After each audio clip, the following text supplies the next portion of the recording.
तर नमस्कार मित्रांनो, स्वागत आहे तुमचं पुन्हा एका नवीन व्हिडिओमध्ये। आजचा हा खास व्हिडिओ आहे शेतकरी आणि बागायतदार मित्रांसाठी, ज्यांना आपल्या पिकाचं आणि झाडाचं उत्पन्न वाढवायचं आहे आणि त्यांना मोठी चांगली फुलं आणि फळं हवी आहेत। आज आपण बोलणार आहोत NPK खतांबद्दल, म्हणजेच नायट्रोजन, फॉस्फरस आणि पोटॅशबद्दल। ही तीन पोषक तत्व आपल्या पिकांच्या आणि झाडांच्या वाढीसाठी अत्यंत चांगल्या उत्पादनासाठी महत्त्वाचे आहेत। जर तुम्ही नवीन शेतकरी असाल किंवा बागायतदार असाल तर कदाचित तुम्हाला NPK बद्दल फारशी माहिती नसेल, तर काळजी करू नका। या व्हिडिओमध्ये मी तुम्हाला साध्या आणि सोप्या भाषेत सांगणार आहे की NPK खतं काय आहेत, ती कधी आणि कशी वापरावीत आणि कोणत्या टप्प्यावर कोणतं खत वापरावं, जेणेकरून तुमच्या पिकांना आणि झाडांना जास्तीत जास्त फायदा होईल। हा व्हिडिओ सविस्तर आहे, त्यामुळे तुमच्या सर्व प्रश्नांची उत्तरं नक्कीच मिळतील।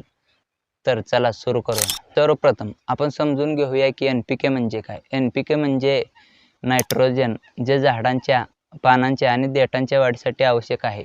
नायट्रोजनमुळे झाड हिरवीगार आणि निरोगी राहतं। P म्हणजे फॉस्फरस, जे मुळांच्या विकासासाठी आणि फळं येण्यासाठी मदत करते। आणि K म्हणजे पोटॅश, जे झाडांना रोगांपासून संरक्षण देतं, फळांचा आकार आणि चव सुधारतं। या तिन्ही पोषक तत्वांचा समतोल राखला तरच आपल्या पिकाची चांगली वाढ होते आणि उत्पादनही जास्त मिळते। बाजारात NPK खतांचे वेगवेगळे प्रकार आहेत, जसे की 19-19-19, 12-61, 0-52-34, 13-0-45 आणि 00-50। प्रत्येक खतांचा वापर झाडाच्या वेगवेगळ्या टप्प्यावर केला जातो। चला तर आपण एक NPK खताबद्दल, त्याचा वापर याबद्दल सविस्तर माहिती घेऊया। पहिल्यांदा आपण बोलूया बॅलन्स्ड NPK बद्दल, ज्यामध्ये नायट्रोजन, फॉस्फरस आणि पोटॅशियम याचं प्रमाण समान असतं। उदाहरणार्थ 19-19-19, 20-20-20 किंवा 18-18-18 या खतांमध्ये तिन्ही पोषक तत्वांचा समतोल असतो। त्यामुळे हे खत झाडाच्या सर्वांगीण वाढीसाठी खूप चांगलं आहे। जर तुम्ही नवीन शेतकरी किंवा बागायतदार असाल तर तुम्हाला खतांबद्दल फारशी माहिती नसेल, तर बॅलन्स्ड NPK हा सर्वात सोपा आणि सुरक्षित पर्याय आहे। आता बघूया हे खत कधी वापरावे। सीडलिंग स्टेज, जेव्हा तुमची रोपं लहान असतात, म्हणजेच रोपट्या अवस्थेत असतात, तेव्हा बॅलन्स्ड NPKचा वापर करा। यामुळे झाडांची मुळे, पाने आणि देठ यांची संख्या वाढेल आणि वाढ ही चांगली होईल। व्हेजिटेटिव्ह स्टेज, जेव्हा झाड वाढत असतात आणि त्यांच्या नवीन फांद्या, पाने विकसित होत असतात, तेव्हा हे खत फवारणीसाठी वापरता येतं। फ्लॉवरिंग स्टेज, जेव्हा झाडांवर फुले यायला सुरुवात होते, तेव्हाही तुम्ही हे खत वापरू शकता। तर आता हे कसं वापरायचं ते सांगतो। बॅलन्स्ड NPK हे पाण्यात विरघळणारे खत आहे। 1 लिटर पाण्यात 1 ग्रॅम खत मिसळा आणि आठवड्यातून एकदा फवारणी करा। यामुळे तुमच्या झाडांची एकूण चांगली वाढ होईल। पण एक गोष्ट लक्षात ठेवा, जास्त प्रमाणात खत वापरू नका, नाहीतर झाडांच्या पानांना आणि मुळांना नुकसान होऊ शकते। जर तुम्ही बॅलन्स्ड NPK वापरत असाल तर तुम्हाला इतर कोणत्याही खताबद्दल जास्त विचार करायची गरज नाही।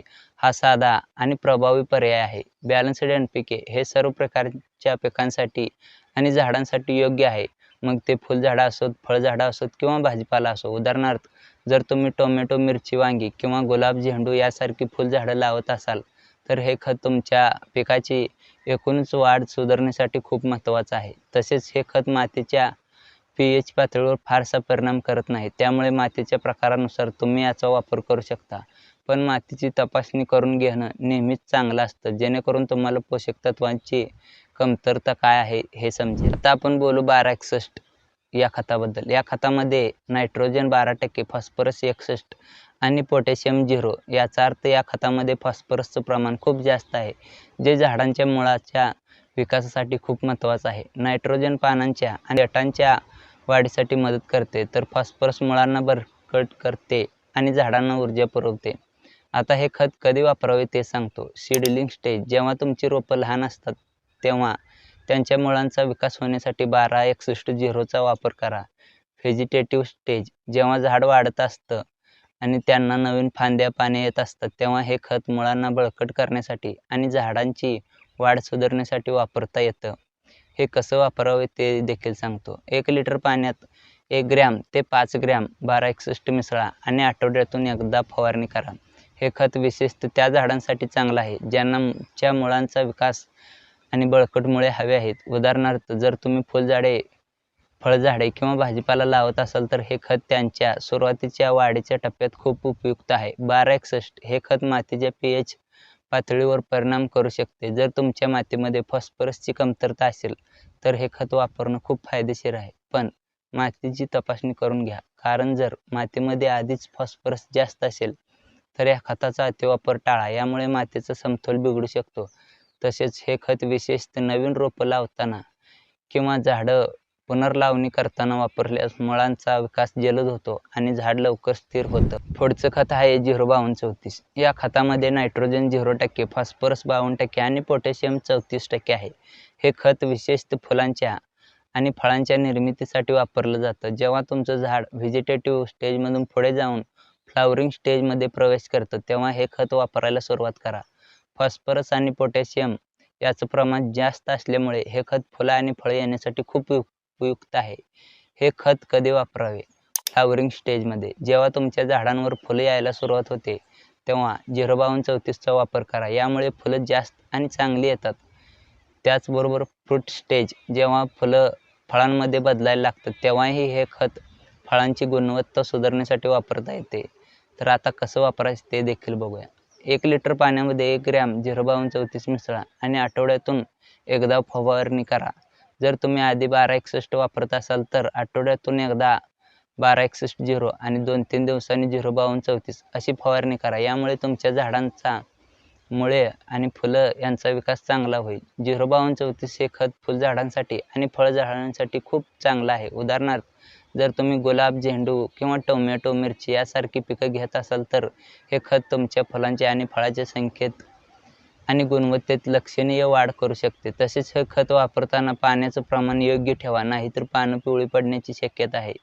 याशिवाय जर तुमच्या पिकांना रोगाचा प्रादुर्भाव होत असेल तर पोटॅशियममुळे झाडांची रोगप्रतिकारशक्ती वाढते. त्यामुळे 05234चा वापर फायदेशीर ठरतो. आता आपण बोलूया 13045 या खताबद्दल. या खतामध्ये नायट्रोजन 13%, फॉस्फरस 0% आणि पोटॅशियम 45% आहे. हे खत विशेषतः त्या टप्प्यावर वापरलं जातं जेव्हा तुमच्या झाडांवर फुलं आणि फळं येत असतात आणि तुम्हाला त्याची साईज मोठी करायची असते. पोटॅशियमचं जास्त प्रमाण असल्यामुळे हे खत फळांचा आकार, रंग आणि चव सुधारण्यासाठी खूप उपयुक्त आहे. हे खत कधी वापरावे? फ्लॉवरिंग आणि फ्रुटिंग स्टेजमध्ये. जेव्हा तुमच्या झाडांवर फुलं किंवा फळं यायला सुरुवात होते आणि तुम्हाला ती मोठी आणि चांगली हवी असतात तेव्हा तुम्ही 13045 वापरा. फुलांची गुणवत्ता सुधारण्यासाठी हे खत फळांचा आकार, रंग आणि चव सुधारण्यासाठी खूप उपयुक्त आहे. तर ते कसं वापरायचं ते बघू. 1 लिटर पाण्यात 1 ग्रॅम 13045 मिसळा आणि आठवड्यातून एकदा फवारणी करा. जर तुम्ही आधी 05234 वापरत असाल तर 13045चा वापर फ्लॉवरिंगच्या शेवटच्या टप्प्यात किंवा फळं तयार होत असताना करा. यामुळे तुमच्या फळांना आकार आणि गुणवत्ता वाढेल. 13045 हे खत विशेषतः गुलाब, सूर्यफूल, द्राक्ष, आंबे, डाळिंब आणि फुलझाडं किंवा फळझाडांसाठी खूप चांगलं आहे. यामुळे फळांचा आकार मोठा होतो आणि रोगप्रतिकारशक्तीही वाढते. तसेच हे खत वापरताना 1261चा वापर बंद करा, कारण या टप्प्यावर झाडांना मुळांच्या वाढीपेक्षा फळांच्या विकासावर लक्ष द्यावं लागतं. याशिवाय जर तुम्ही फळझाडं जसे की पेरू, चिकू, संत्री लावत असाल तर हे खत फळांचा आकार आणि चव वाढवण्यासाठी खूप उपयुक्त आहे. शेवटी आपण बोलू 0050 या खताबद्दल. या खतामध्ये फक्त पोटॅशियम 50% आहे, नायट्रोजन आणि फॉस्फरस नाहीत. हे खत फळांचा आकार आणि गुणवत्ता वाढवण्यासाठी वापरलं जातं. हे खत कधी वापरावे? Fruiting stage. जेव्हा तुमच्या झाडावर फळं पूर्णपणे तयार होत असतात तेव्हा 0050 वापरा.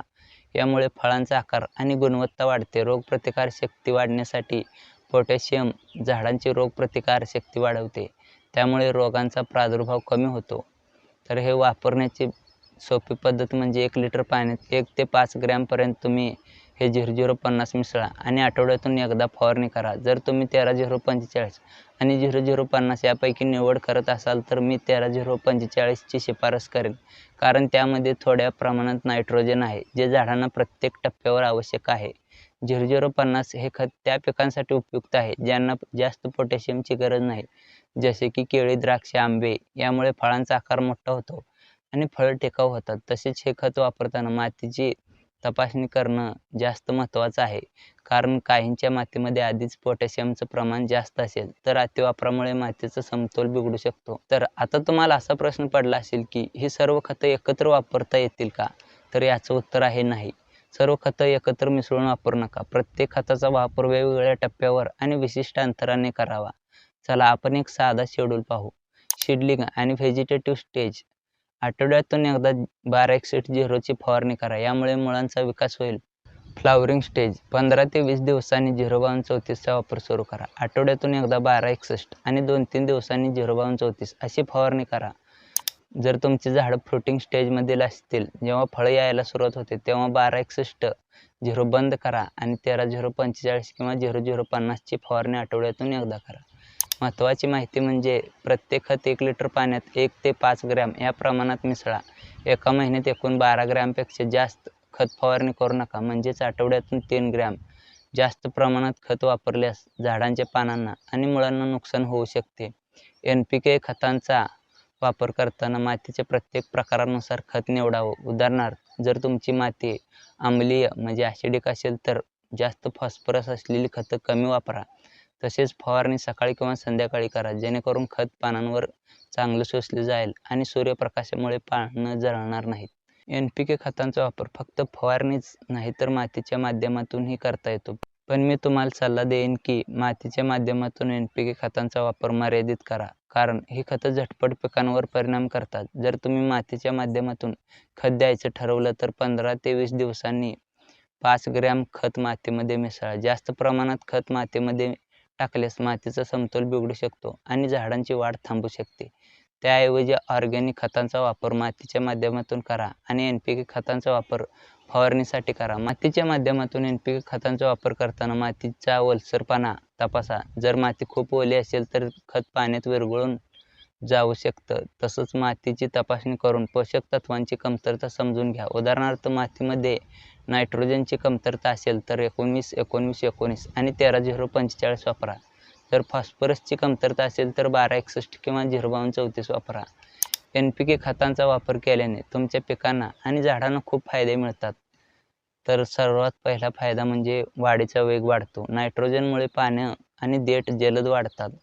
मुळं देखील बळकट होतात. फॉस्फरस मुळांचा विकास करते आणि झाडं मजबूत होतात. पोटॅशियममुळे फुलं आणि फळांची संख्या आणि गुणवत्ता वाढते. तसंच रोगप्रतिकारशक्ती देखील वाढते. पोटॅशियम झाडांना रोगांपासून संरक्षण देतं. योग्य NPK खतांचा वापर केल्यास तुमचं उत्पन्न 20 ते 30% वाढू शकतं. NPK खतांचा वापर करताना हवामानाचा विचार करा. उष्ण आणि कोरड्या हवामानात फवारणी कमी प्रमाणात करा, कारण जास्त खतांमुळे पानं जळू शकतात. तसेच पावसाळ्यात फवारणी टाळा, कारण पाऊस खत धुवून टाकू शकतो. आपण NPK खतांचा वापर, त्याचे फायदे आणि झाडांच्या वाढीच्या वेगवेगळ्या टप्प्यांचा उपयोग कसा करावा याबद्दल सविस्तर माहिती घेतली. बॅलन्स्ड NPK पासून ते 0050 पर्यंत प्रत्येक खताचा विशिष्ट उद्देश आणि योग्य वेळी वापरल्यास तुमच्या पिकाचं उत्पादन आणि गुणवत्ता लक्षणीय वाढू शकते. जर तुम्हाला हा व्हिडिओ आवडला असेल तर लाईक करा, शेअर करा आणि आमचं चॅनल सबस्क्राईब करायला विसरू नका. जर तुम्हाला NPK खतांबद्दल काही प्रश्न असतील तर खाली कमेंट बॉक्समध्ये लिहा. मी तुम्हाला नक्की उत्तर देईन. तुमच्या पिकांना आणि झाडांना चांगलं पोषण मिळावं आणि तुमचं उत्पन्न वाढावं हीच आमची इच्छा. तेव्हा भेटूया पुढच्या एका नवीन आणि इंटरेस्टिंग व्हिडिओमध्ये.